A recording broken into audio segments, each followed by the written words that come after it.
Colonel, did you order the code red?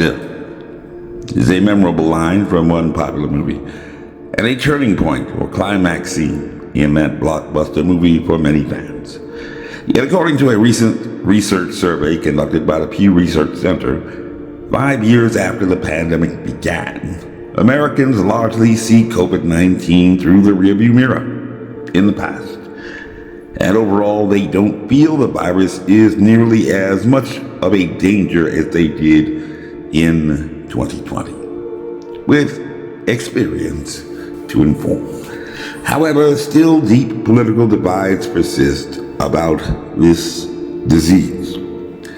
Like during the early days of this global public health crisis, when, as the Washington Post had early reported, months of discord about the coronavirus epidemic had transformed the cloth mask into a potent political symbol, touted by Democrats as a key part of communal responsibility, labeled by some GOP leaders as a sign of government overreach, and as a scarlet letter pinned on the week. Today, almost 2 years after the termination of the pandemic declaration in May 2023, Democrats and Republicans aren't still on the same page about how seriously we should be taking COVID-19 today. And the two parties hold very different views on how well public health authorities and elected officials had handled the COVID-19 pandemic. In fact, according to Pew Research Center, in the great political divide, Republicans and Democrats differ dramatically in how they view COVID-19 today, with Democrats much more concerned about it. And about 3/4 of Democrats, 76%, say COVID-19 is worse than a cold or flu, compared with only 36% of Republicans who say this. But Colonel, did you order the code red? On the question of how worrisome the virus is, we see a similar partisan gap. About 3/4 of Republicans, 76%, say COVID-19 isn't something we need to worry about much, while 36% of Democrats say the same. However, these statistics may be somewhat skewed because amongst Hispanics, the most infected ethnic demographic, and blacks for whom the COVID-19 pandemic was the most deadly, in Richmond accounting for over 60% of the fatalities by August 2020, despite being only 23% of the population. Today, amongst this largely Democrat Party voting bloc, larger shares of blacks, 75%, and Hispanic Americans, 64%, than white, 51% of respondents say COVID-19 is worse than a cold or the flu.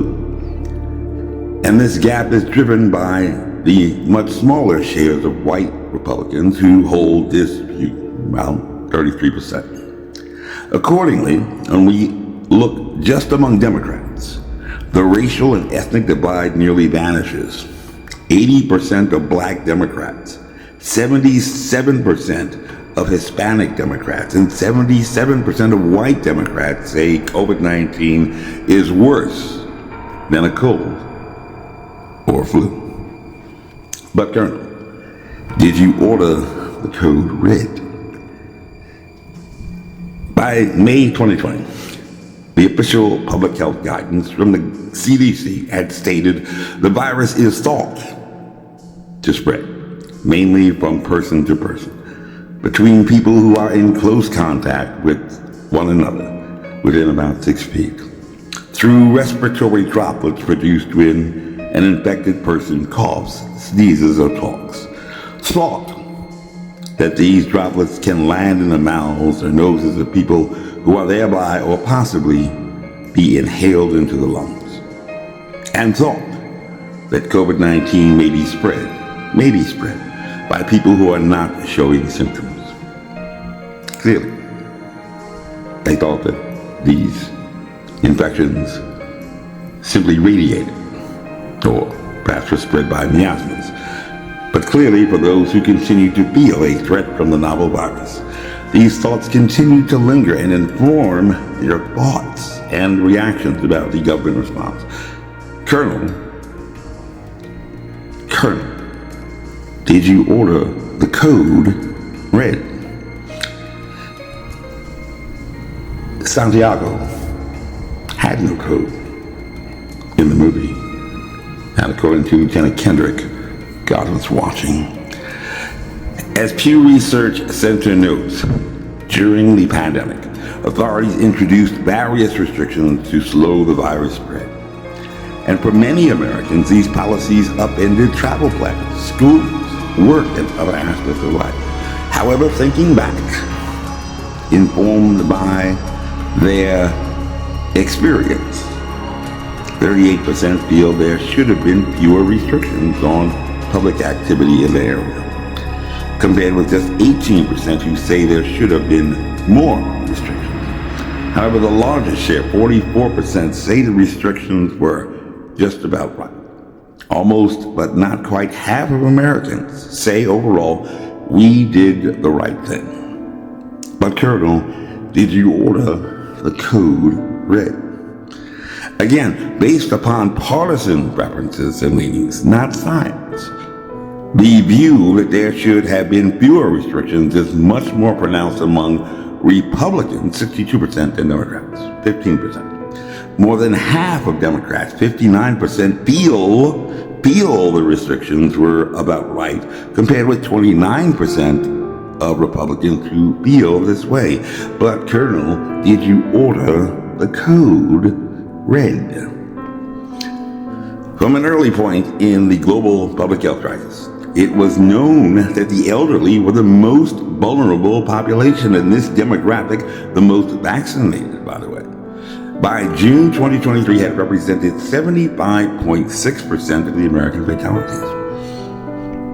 By late February 2020, after the manpower equivalent of 2 military brigades of epidemiologists had painstakingly examined 19 times more cases in China than had yet been reported in the entire United States by mid-March 2020, to inform opinions about any comparisons to the flu, this WHO task force had determined that approximately 80% of laboratory-confirmed patients had mild to moderate disease, which includes non-pneumonia and pneumonia cases, while some 13.8% had severe disease. And according to the WHO, the epidemiologists who declared the pandemic, this was not clinically as severe as the flu, from a clinical assessment, regardless of what you feel or think.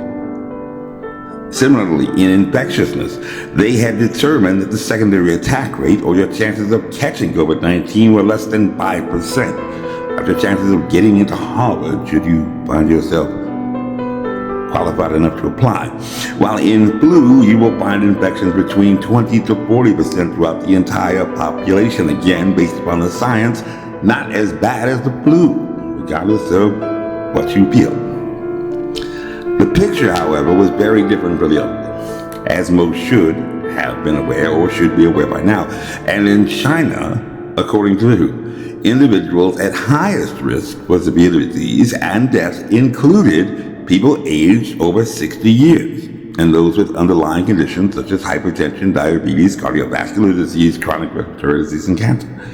And this reflected in case fatality rates, with only a 3.8% chance of fatal outcomes overall. You stopped your life with a 3.8% chance that you might die. Well, 1.7% chance being a fatality in a car accident, should you be in a car accident. Would you stop driving? And according to the WHO, during the early outbreak in China, mortality increased with age, with the highest mortality among people over 80% or over 80 years of age, or a case fatality rate of 21.9%. So bearing the brunt of the blow from the novel virus, one would reasonably expect some lingering trauma, post-traumatic stress. And today, according to Pew Research Center, adults ages 65 and older are far more likely than younger adults to say restrictions were about right. In contrast, adults 18 to 29 are more likely than older adults to say there should have been more restrictions. According to UNICEF, looking at the raw data, in retrospect, less than 18,000 persons aged 20 and under worldwide had succumbed to COVID-19, pretty much marrying up with what the WHO had found in China in February 2020. But Colonel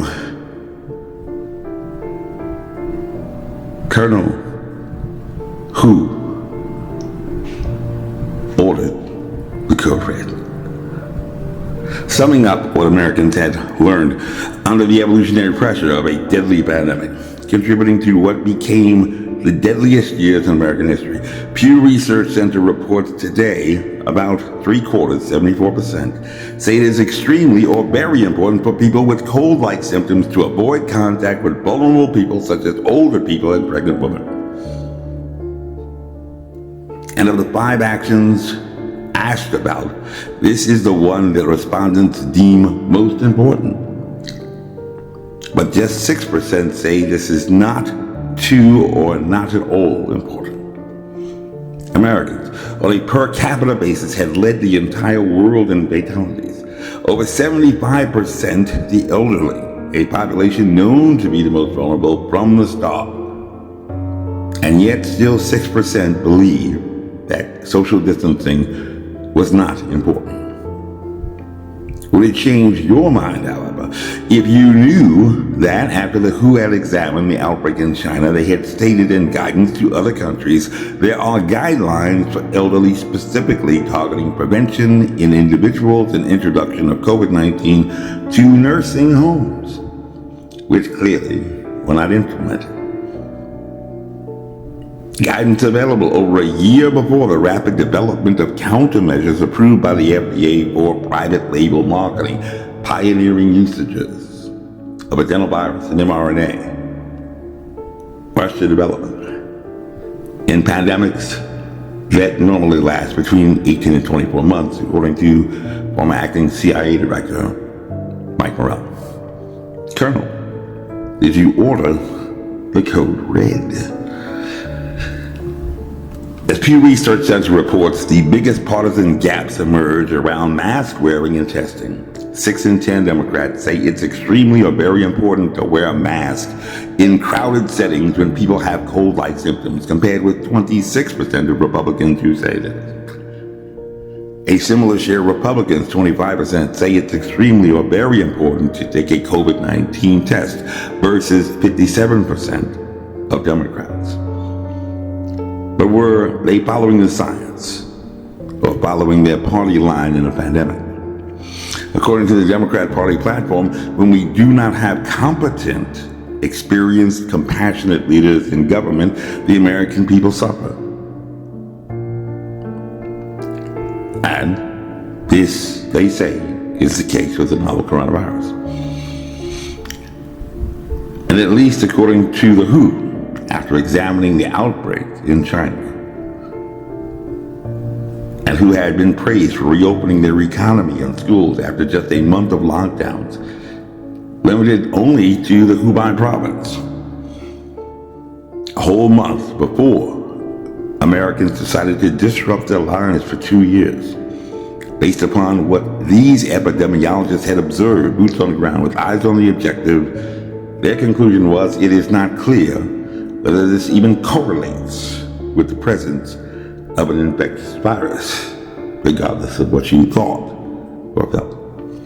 In fact, they had found, as epidemiologists, that droplet transmission, or asymptomatic spread, the technical term, played no major role in the first 75,000 cases in the largest city in the central mainland, the 42nd largest city in the world.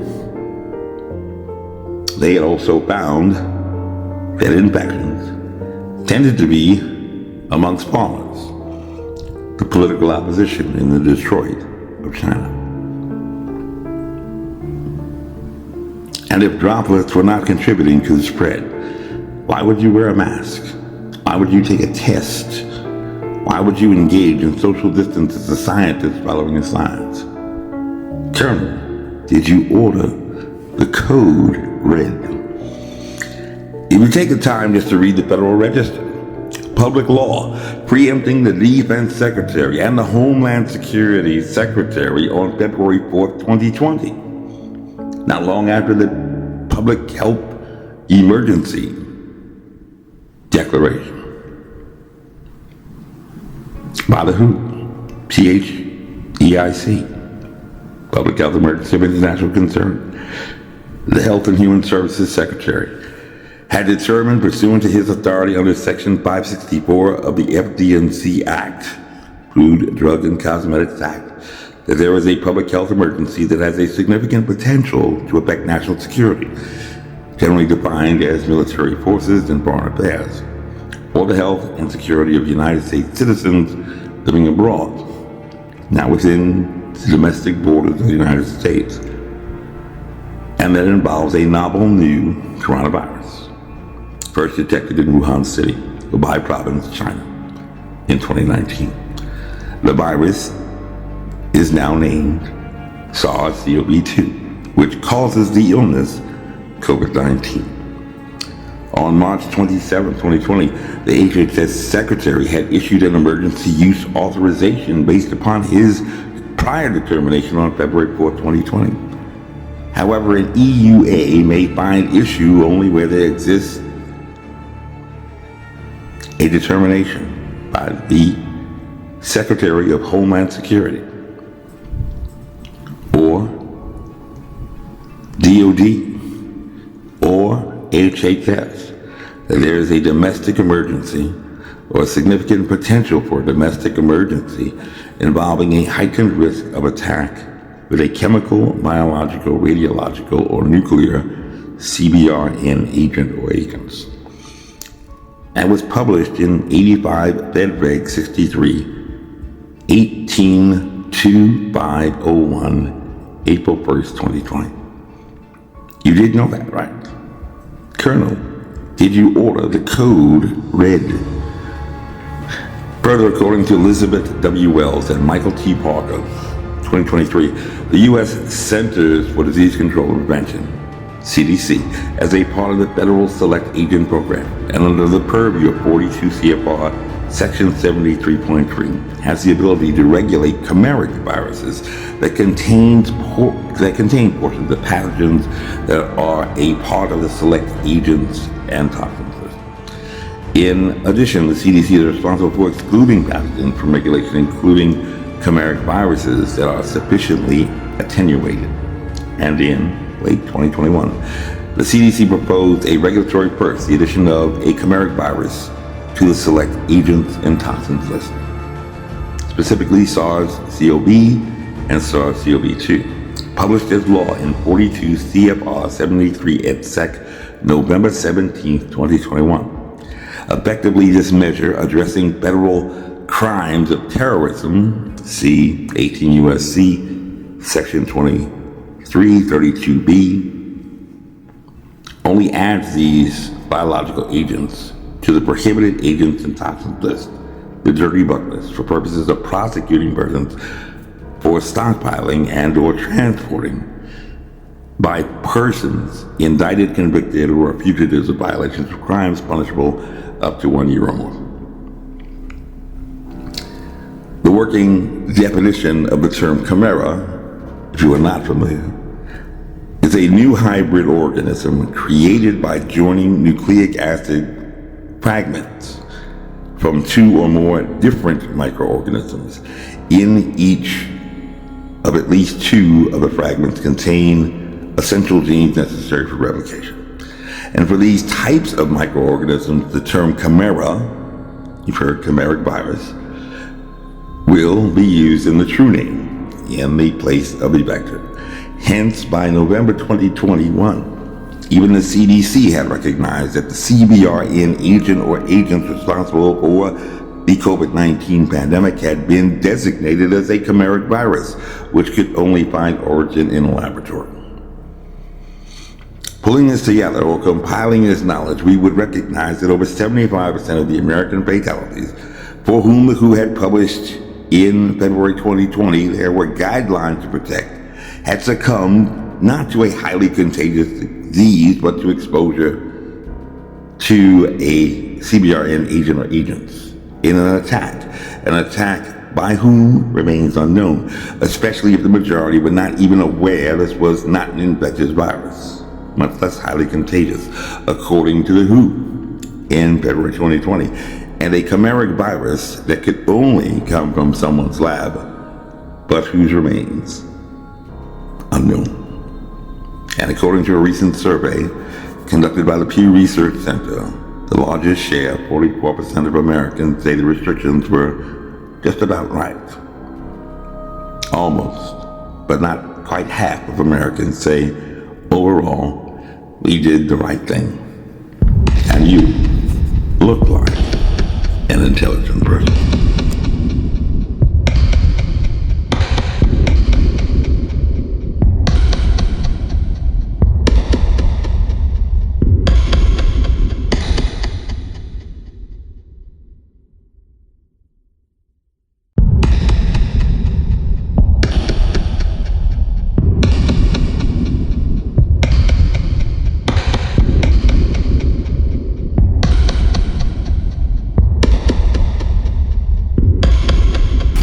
This message was approved by Major Mike Webb. Honest.